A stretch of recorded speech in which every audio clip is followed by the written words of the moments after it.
하나님 말씀 보겠습니다. 디모데 전서 3장 8절에서 13절까지만 보겠습니다.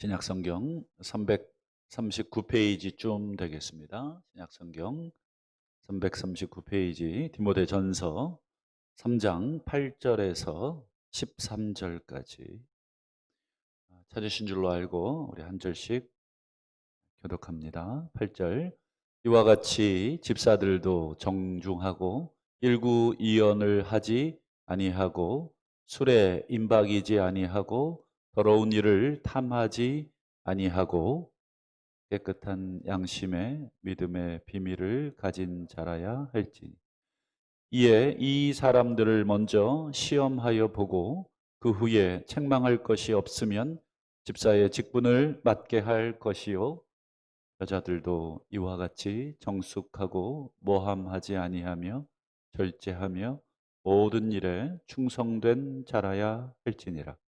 집사들은 한 아내의 남편이 되어 자녀와 자기 집을 잘 다스리는 자일지니 집사의 직분을 잘한 자들은 아름다운 지위와 그리스도 예수 안에 있는 믿음의 큰 담력을 얻느니라. 아멘. 할렐루야. 오늘 마지막 특세 날까지 끝까지 함께 기도로 준비해 주심을 감사하고 또 우리 1차, 2차 우리 또 투표가 있습니다. 우리 끝까지 계속 다음 주에는 뭐 특세로 모이진 않습니다만 다음 주에도 그런 마음으로 또 함께 2차 투표에까지 기도해 주실 줄 믿습니다. 기도하지 않고 일꾼이 본인이 되는 것도 큰 형벌과 같다고 생각을 합니다. 기도 많이 하셔야 하고 또 우리 교회도 또 지도자 또 일꾼들 위해서 기도를 많이 하고 준비를 해야 여러 가지 시험에 들지 않고 하나님이 주신 귀한 축복을 온전히 받을 줄 믿습니다. 오늘은 이제 마지막으로 리더의 몇 가지 자질들 또 자격들을 함께 생각해 보고 마무리를 하려고 합니다. 8절을 보시면 이와 같이라는 것은 이제 우리 1절부터 7절처럼 이런 뜻이 되겠죠. 그래서 우리 지난 시간에 감독에 대해서 우리가 살폈죠. 그래서 감독들처럼 집사들도 이렇게 되어 있습니다. 집사들이라는 단어가 헬라어로 디아코노스라는 단어인데 이 단어가 복음서에도 사용이 되고 신약성경 곳곳에 사용이 됩니다. 그때 복음서에는 대부분 종들, 하인들이라는 의미로 사용이 됩니다. 저는 그 번역이 맞다고 생각을 합니다. 종들, 하인들. 왜 그러냐면 디아코노스라고 하는 단어는 원래는 시중을 드는 사람이라는 뜻입니다. 특별히 식탁에서 시중을 드는 사람이라는 뜻이 이 디아코노스. 여기에서 영어의 디콘이라고 하는 단어, 지금의 우리로 얘기하면 이제 집사들에 해당되는 영어 단어가 여기에서 만들어지는데 사실은 수고하는 종들, 봉사하는 자들 이런 의미가 되겠습니다. 그래서 교회를 맡아서 수고한다. 어떤 한 부서나 어떤 한 위원회나 어떤 한 조직이나 이런 것을 맡아서 수고한다 하는 의미에서 우리가 이제 이렇게 집사로 번역을 할 수도 있겠습니다. 집사들의 첫 번째 자질은 정중하다라는 게 뭐 어떤 뜻이 있을까? 정중합니다. 여러 가지 뭐 해석이 다양한 단어죠. 추상적인 단어입니다. 이 정중하다라고 하는 단어를 바울이 11절에도 한 번 더 씁니다. 11절을 한번 보시면 여자들도 이와 같이 정숙하고 이렇게 할 때 이 단어입니다. 정중하다, 정숙하다. 똑같은 단어를 정중으로도 정숙으로도 이렇게 번역을 해놓은 것입니다. 정중하다, 정숙하다. 뭐 이것은 뭐 일반적인 우리 성품을 또 드러낼 수도 있고, 또 이 단어가 신약 성경에 또 쓰인 데가 있는데, 디도서 2장 2절을 한번 보여주시면, 늙은 남자로는 절제하며 경건하며라고 할 때 쓰는 단어, 이 경건하다라는 이 단어가 바로 이 단어에 대한 번역입니다. 그리고 빌립보서 4장 8절도 보시면, 끝으로 형제들아 무엇에든지 참되며 무엇에든지 경건하며라고 되어 있는데, 거기에도 보면 경건이라는 단어가 이 단어에 대한 번역입니다. 그러니 여러분, 정중하다, 그것은 정숙하다, 그리고 그것은 경건하다, 경건하다, 이렇게 번역을 할 수 있는 단어입니다. 그러니 집사들에게 가장 먼저 요구되는 성품은 신앙적으로 일단은 경건해야 한다 하는 것이 첫 번째 요구입니다. 왜냐하면 신앙 공동체를 여러분 맡아서 섬겨야 되는 첫 번째 자질이 여러분 경건 아니겠습니까? 여러분 무슨 뭐 학교 선생님에게 경건을 요구할 필요는 없겠죠. 학교 선생님에게는 아이들을 사랑하는 마음과 또 본인이 알고 있는 것을 잘 가르칠 수 있는 그런 자질이 필요한 것이지, 이분은 A교회 장로님으로서 아주 경건하셔서 우리 교사로서 자격이 됩니다, 이렇게 말하는 것은 우습죠. 그렇기 때문에 교회 공동체의 대부분의 자질은 어떤 개인의 어떤 달란트, 어떤 섬김에 있어서 일을 잘하고 일을 못하고 이런 능력에 대한 평가보다는 어떻습니까? 신앙에 대한 평가가 가장 먼저 이루어져야 한다는 것입니다. 그 다음 8절을 보시면 집사의 두 번째 자격이 나오는 일구이연 하지 않는다. 일구이연, 뭐 이건 뭐 말 그대로 뭐 입 하나로 두 종류의 말을 하지 않는다. 문자적으로도 똑같습니다. 이 단어가 두 개의 둘이라는 단어와 말이라는 단어를 합쳐놓은 헬라어입니다. 그렇기 때문에 이 두 말을 하지 마라. 즉 이중적인 말을 하지 마라. 자신이 오늘 한 말을 내일 상황이 바뀌거나 내일 나에게 좀 불리해졌을 때 그것에 대해서 다르게 말하거나 어저께 말한 것을 아예 말하지 않는 경우도 이에 해당되겠죠. 또 A 집사에게 한 말과 B 집사에게 한 말이 서로 다를 때, 이것은 이제 뭐 소위 삼자 대면을 해보면 황당할 때가 있죠. 이렇게 들은 얘기와 이렇게 들은 얘기가 서로 다를 때, 이런 문제들이 일구이연, 이중적으로 말하는 사람들, 그렇게 말하는 사람들의 여러분 결과는 뭐겠습니까? 당연히 이간질과 분열입니다. 그것은 뭐 우리가 일상생활에서도 얼마든지 경험을 할 수 있는, 그럼 그런 언행을 하는 자들은, 본인의 말을 쉽게 바꾸는 자들은 여러분 절대로 지도자로, 리더로, 일꾼으로 세워서는 안 됩니다. 본인도 그렇게 그 일꾼이 돼서는 안 되지만 교회 공동체도 평소에 그 사람의 신앙과 삶을 잘 검증을 하셔야 합니다. 세 번째로, 술에 임박이지 않는다는 것은 어제 감독과 똑같습니다.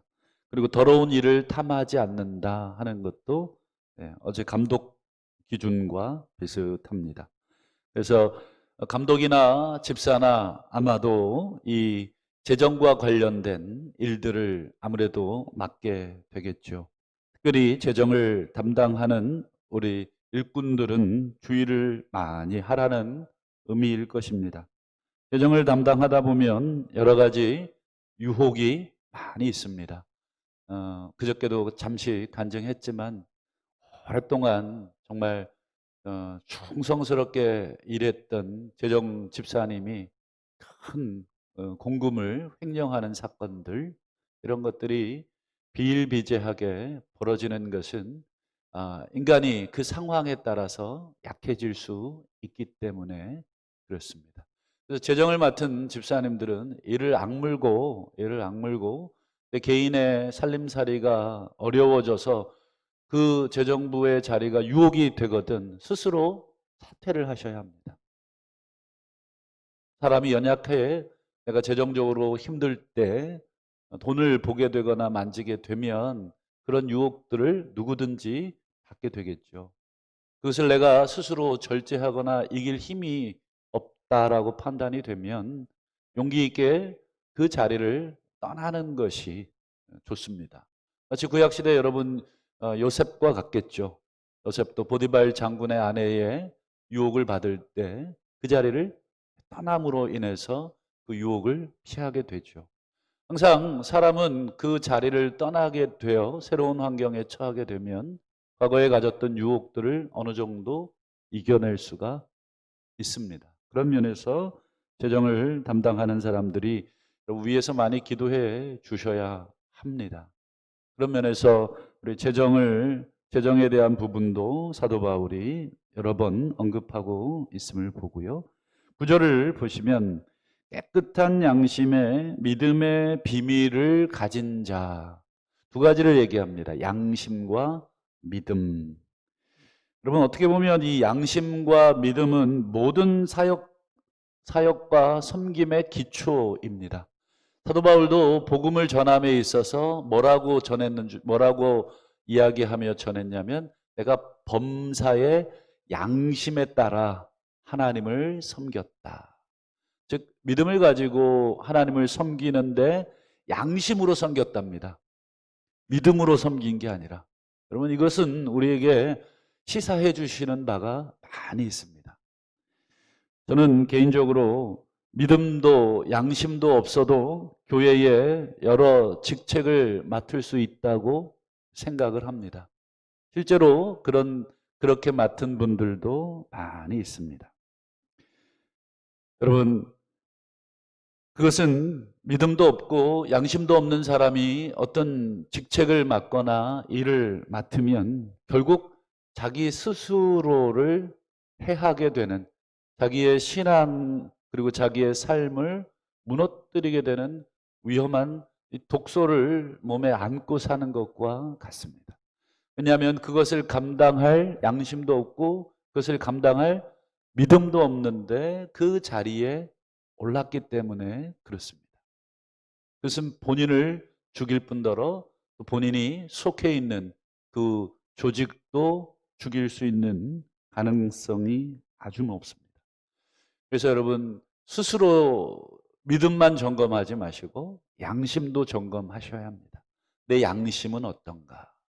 성경에 보면 사도 바울이 양심에 화인 맞은 사람들에 대한 이야기 그리고 믿음을 파선한 사람들의 이야기를 사도 바울이 종종 서신서에서 언급하고 있습니다. 그래서 우리 집사들로 자격은 믿음과 양심이 일단 기초가 되어야 한다 하는 것이고요. 11절을 보시죠. 여자들도 이와 같이 정숙하며 여기서 이 여자들이라고 하는 단어를 어떻게 번역을 해야 될지가 우리 학자들과 이 성경 학자들의 큰 고민입니다. 왜냐하면 이 여자들이라고 하는 것을 여집사로 번역을 할 것이냐 아니면 집사들의 부인으로 번역할 것이냐 뭐 이것에 대한 논란이 있습니다. 그러나 어찌됐건 이 여자들도 뭐 부인이 됐든 아니면 여자 집사가 됐든 교회에 부부로 이야기를 한다면 부부일심 동체가 되겠고 또 여집사로 얘기한다면 또 리더로서의 자격을 얘기하기 때문에 여기도 이제 자격이 나오는데 정숙이라는 말은 아까 우리 찾아봤던 대로 정중, 경건 이런 의미가 되겠고 모함하지 않는다 이 단어만 우리가 좀 살펴보겠습니다. 여러분 이 모함하다라고 하는 단어 헬라어로 이 단어를 한번 찾아보면 여러분 재밌다기보다도 좀 독특한 단어가 쓰였다는 걸 알게 됩니다. 모함한다라는 단어 우리 언제 우리는 모함한다고 합니까? 잘못도 없는데 덮어 씌우고 거짓말로 뭔가 이렇게 꾸며가지고 누군가나 어떤 상황을 이상하게 만들려고 하는 걸 모함이라고 보통 많이 하죠. 그래서 이 단어가 어떻게 쓰였나 보니까 이 단어가 마태복음 4장에도 쓰였습니다. 마태복음 4장에 보면 여러분 잘 아시는 것처럼 예수님이 광야에서 사탄에게 시험을 받죠. 마귀에게 시험을 받죠. 그때 마귀에게 시험을 받으러 광야로 갔다라고 표현이 되어 있는데 그때 마귀가 바로 요 단어를 씁니다. 디아볼로스라는 단어인데 모함하다. 요 단어가 그대로 마귀에게 예수께서 시험을 받으러 광야로 가셨다라고 하는 단어를 똑같습니다. 그러니까 모함한다라는 말은 마귀짓 한다라는 뜻입니다. 우리 어른들이 자주 쓰는 저는 마귀짓을 저렇게 해. 이렇게 많이들 얘기하시지 않습니까? 그러면 어떨 때 우리가 어떤 사람을 보고 마귀짓 한다 이렇게 얘기하나요? 뭐 능력을 행하고 뭐 놀라운 일을 행할 때 마귀짓이라고 하지 않겠죠. 마귀짓을 한다 그러면 거짓말한다, 그다음에 뭐 중상모략한다, 뭐 이간질한다, 뭐 오늘 본문에 나오는 대로 모함한다, 그다음에 고발한다.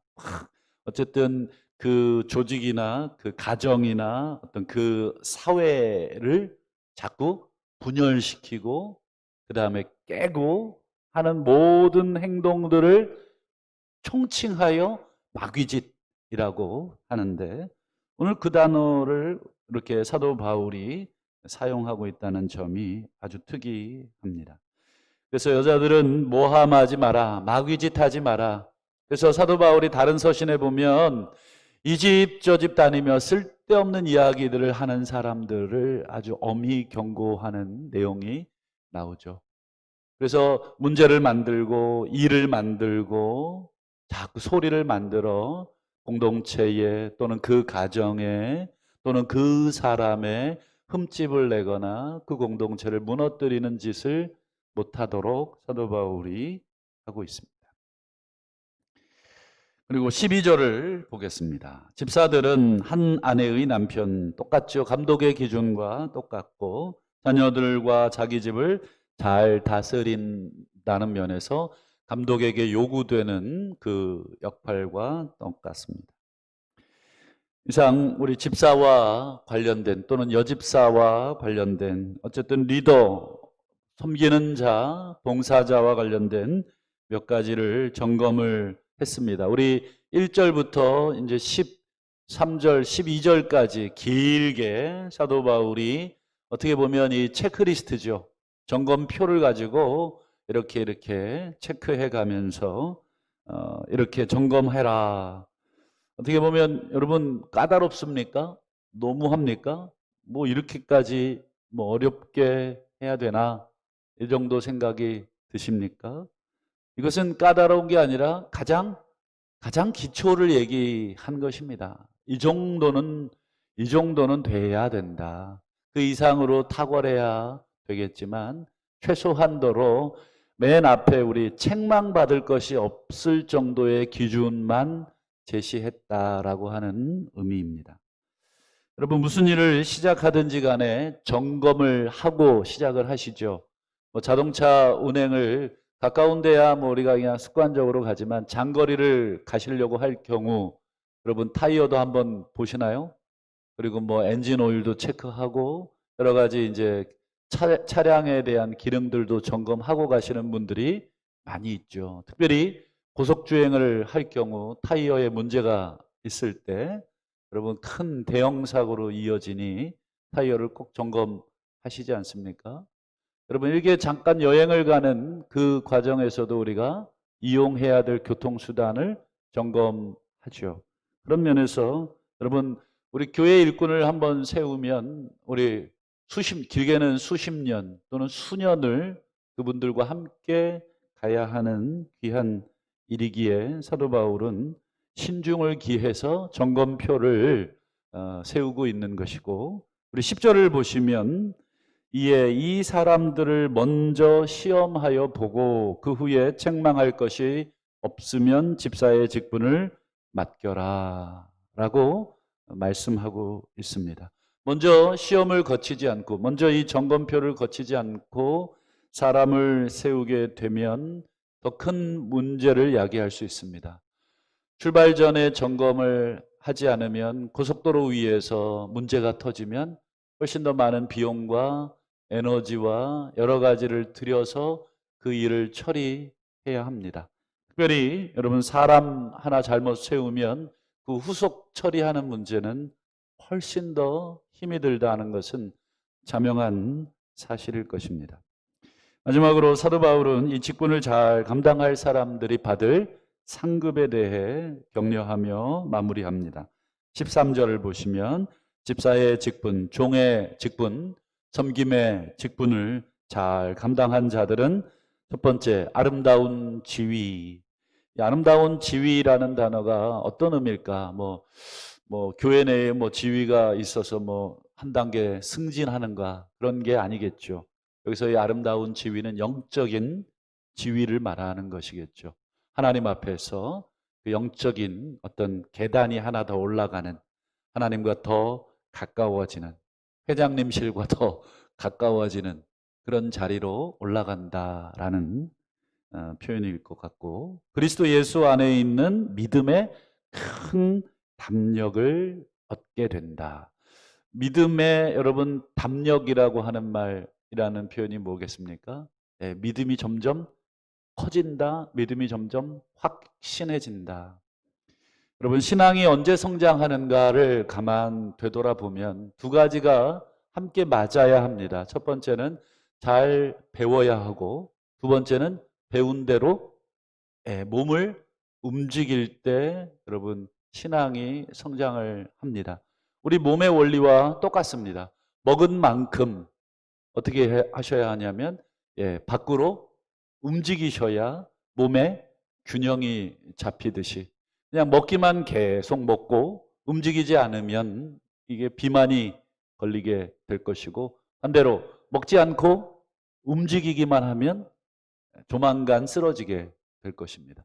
먹는 것과 움직이는 것이 균형을 이루었을 때 우리의 몸이 건강해지듯 영적인 성장도 똑같습니다. 우리가 배운 것들을 여러분 하나라도 움직이고 섬길 때 여러분, 사도 바울이 마지막 얘기한 예수 안에 있는 믿음의 큰 확신과 담력이 함께 생기게 된다라고 마지막 13절에 이렇게 권면하며, 또 이 직분을 잘 감당할 사람들이 받게 될 영적 유익을 이야기하고 있습니다. 우리 모두는 살아계신 하나님의 집이며 진리의 기둥과 터인 우리 몸된 교회를 온전히 세우는 일꾼들인 줄을 믿습니다. 이 지위를, 이 섬김의 봉사를 어떤 곳에 하나님 주인이 세우시든지 간에 여러분, 그 주인이 세우시는 그곳에서 일을 잘하면 되는 것입니다.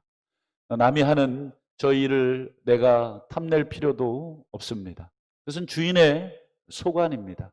주인께서 너는 이 일을 하고 너는 저 일을 하라라고 맡기신 위치에서 주인에게 그 직분에 대해서 평가를 받는 게 아니라 그곳에서 한 충성에 대해서 평가를 받는 것입니다.